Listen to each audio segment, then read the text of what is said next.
Le père de Billy Collins veut inspecter ses gants, mais le boxeur refuse.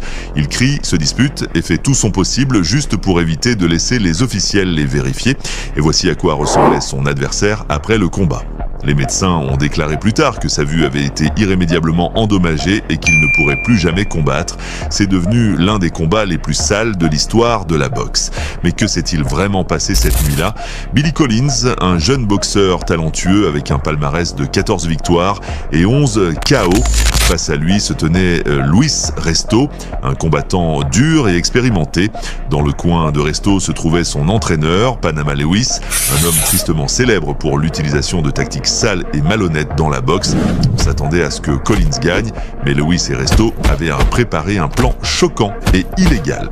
Dès les premières secondes, Collins a contrôlé le centre du ring. Il se déplaçait prudemment, étudiant son adversaire et lançant des coups précis. Ses plus grandes forces étaient sa technique et sa vitesse incroyables. Il frappait, se défendait, esquivait les coups et contrait immédiatement avec des combinaisons précises. Collins était également excellent en défense, esquivant et bloquant les coups tout en restant en équilibre. Resto était également expérimenté. Ses bases de boxe étaient solides et ses coups portèrent de la puissance. Mais quelque chose d'étrange est rapidement devenu évident. Seulement 2 rounds s'étaient écoulés et pourtant le visage de Collins semblait déjà gravement endommagé, rouge, enflé et contusionné, comme s'il avait absorbé des centaines de coups. Les coups venant de Resto semblaient inhabituellement durs, presque comme s'il était frappé par de la pierre. Les soupçons ont commencé à grandir, pourtant le combat a continué. Collins a fait preuve d'une robustesse et d'une endurance incroyables. Au 5e round, des ecchymoses ont finalement commencé à apparaître sur le visage de Resto également, mais Collins semblait en bien pire état. Son visage était tuméfié avec de grosses ecchymoses et des bosses. Sa vision a commencé à baisser et il pouvait à peine voir son adversaire. Sentant cela, Resto a commencé à avancer agressivement. Il savait que Collins perdait de l'énergie et de la visibilité. Resto l'a coincé contre les cordes et a déclenché de lourdes combinaisons. Collins a continué à se battre avec tout ce qui lui restait.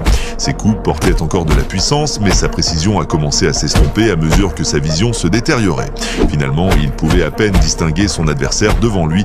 À la fin du combat, la plupart des gens croyaient que Resto avait gagné, mais après le combat, quelque chose de choquant a été découvert. Le père de Billy Collins a examiné les gants de Resto et a remarqué que quelque chose n'allait pas du tout. Il n'y avait presque pas de rembourrage à l'intérieur. La commission de boxe s'est immédiatement précipitée dans les vestiaires et a lancé une enquête. La vérité a vite éclaté. Luis Resto avait combattu avec des gants trafiqués et ses bandages avaient été trempés dans du plâtre, rendant ses coups beaucoup plus durs et dangereux. Resto a été disqualifié et le résultat du combat a été annulé, mais le mal était déjà fait. La vue de Billy Collins ne s'est jamais rétablie. Il a été forcé de se retirer de la boxe. Le jeune combattant a